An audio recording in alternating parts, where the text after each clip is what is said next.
घर में भी बैठ जाया करो, हर समय घूमती फिरती रहती हो या फिर पक्षियों में फसाद ही डालती रहती हो। कालू, तुम अपना मुंह बंद ही रखा करो, तुम्हें बस मौका चाहिए मेरे पीछे पड़ने का। अगर मैं फिरती हूँ तो अच्छा ही करती हूँ, तुम्हारी तरह हर समय घोंसले में नहीं पड़ी रहती। जा रही हूँ। फिर गौरी कभी अपने बेटे जग्गू को साथ लेकर अपनी माँ के पास चली जाती है। गौरी बेटा, तुम फिर से आ गई, कुछ समय अपने घर को भी दे दिया करो। माँ, तुम भी कालू जैसी बातें शुरू कर देती हो, मेरा दिल उदास हो जाता है तुमसे मिलने को। अच्छा माँ, मुझे और जग्गू को कुछ खाने के लिए दे दो।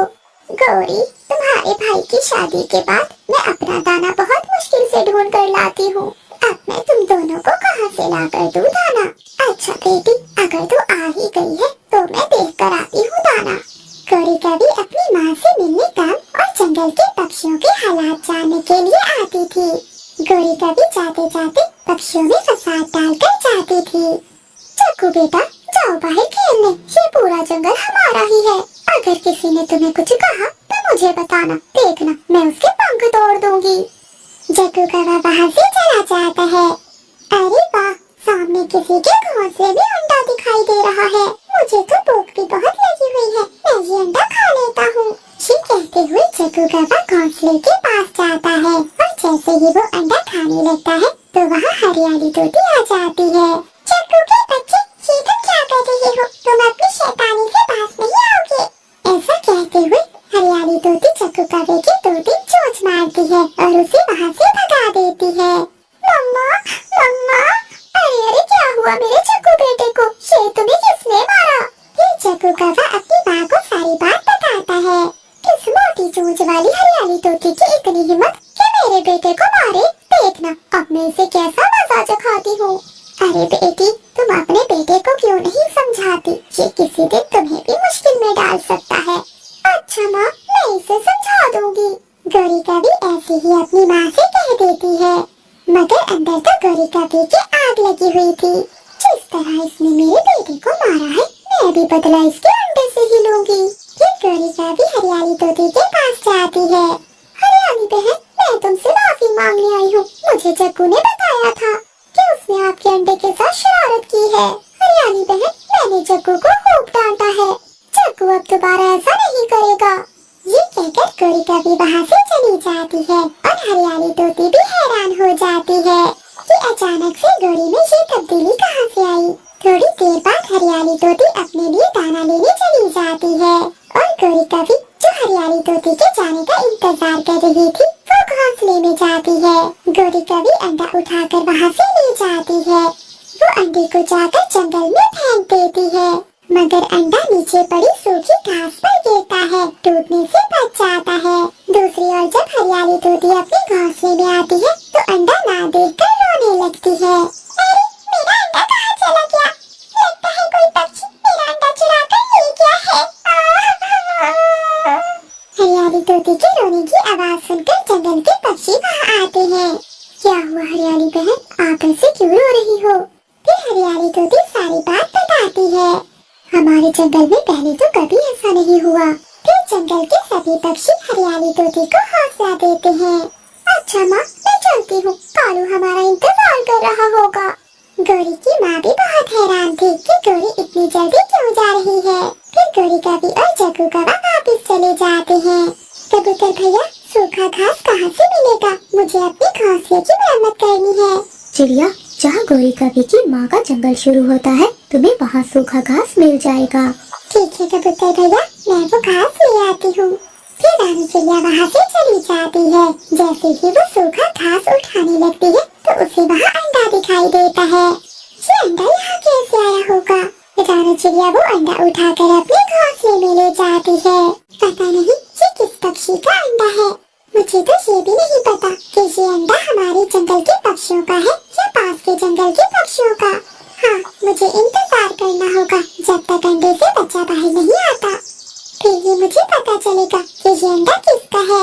2 दिन गुजर जाते हैं, अंडा टूट जाता है, अंडे में से तोती का बच्चा बाहर आता है। तभी गौरी कभी रानी चिड़िया के घर जाती है। गौरी कभी तोते के बच्चे को देखकर हैरान थी।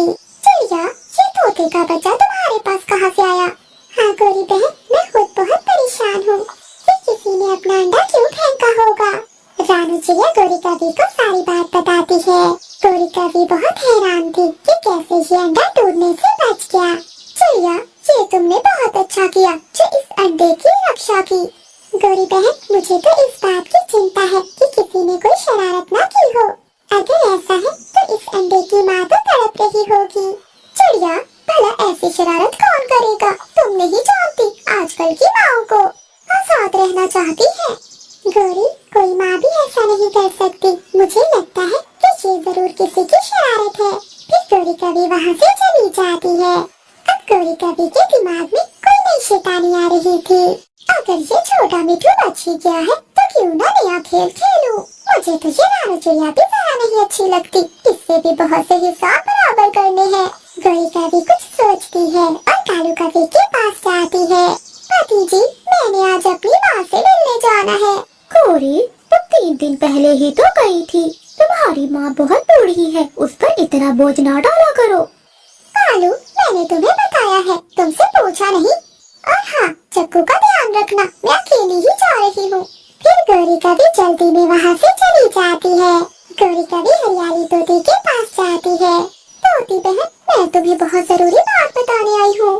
क्या गोरी, कौन सी बात? तोती बहन, क्या तुम्हें तुम्हारे अंडे के बारे में पता चला कि उसे कौन चुरा कर ले गया है? नहीं गोरी बहन, भला ऐसी बातों का भी पता चलता है? अगर मैं कहूँ कि तुम्हारे अंडे का मुझे पता है और उसमें से बच्चा भी निकल आया है। गोरी, क्या तुम झूठ तो नहीं बोल रही? कहाँ है मेरा बच्चा? मुझे जल्दी से मेरे बच्चे के पास ले चलो। फिर गोरी कवि मामा तोती को अपने साथ ले जाती है और वहाँ जाकर सभी पक्षियों को इकट्ठा करके रानू चिड़िया के घर जाती है। आप सब यहाँ क्यों आए हो? वैसे अच्छा ही हुआ, मैंने भी आप सबको आज इकट्ठा करना था। मैंने कुछ बताना था आप सबको। चिड़िया, तुमने मेरा अंडा क्यों चुराया? शक्ल से तुम बहुत मासूम लग रही हो, लेकिन तुम्हें मेरी ममता पर जरा भी दया न आई। तोती बहन, ये आप क्या कह रही हैं? मैंने कोई अंडा नहीं चुराया। मुझे तो ये अंडा सूखी घास पर से मिला है। चिड़िया, अगर तुम्हें अंडा मिला था तो तुम्हें हमें बताना चाहिए था। कबूतर भैया, मैं ये पहले देखना चाहती थी कि ये अंडा किस पक्षी का है, और आज ही मैंने आप सब पक्षियों को बताना था ताकि हम सब मिलकर इसकी माँ को ढूंढ सके। चिड़िया, अब ज्यादा चालाकी न दिखाओ। मुझे तो लगता है तुमसे अब जंगल के पक्षियों के अंडे भी सुरक्षित नहीं है। तभी चक्कू कौवा भी वहाँ आ जाता है। चिड़िया, ये मेरा अंडा है, मुझे वापस कर दो। मम्मा, आपने तो हरियाली आंटी का अंडा तोड़ दिया था, फिर ये बच कैसे गया? फिर सभी पक्षी गोरी कवि को देखने लगते हैं और गोरी कवि को तो कुछ समझ नहीं आ रहा था। गोरी कवि अपने बेटे चक्कू को लेकर वहाँ से भाग जाती है। ऐसे रानू चिड़िया की सच्चाई सबके सामने आ जाती है और वो हरियाली तोती का बच्चा उसे दे देती है और मामा तोती अपने बच्चे को खुशी खुशी अपने जंगल ले जाती है। गोरी कवि अपने 7 बच्चों के साथ खतरनाक जंगल के पास रहती थी। कालू कौवा डरते डरते एक पेड़ से कुछ फल तोड़ रहा था। जल्दी जल्दी से गोरी कवि और बच्चों के लिए फल तोड़ लेता हूँ। अगर जंगल की कोई बाजें या चीलें आ गई तो वो मुझे खा जाएगी। कालू कौवा डरते डरते कुछ फल तोड़ता है और अपने घर की ओर चला जाता है। कालू कौवा फल लेकर जंगल के पास अपने छोटे से घोंसले में जाता है, जहाँ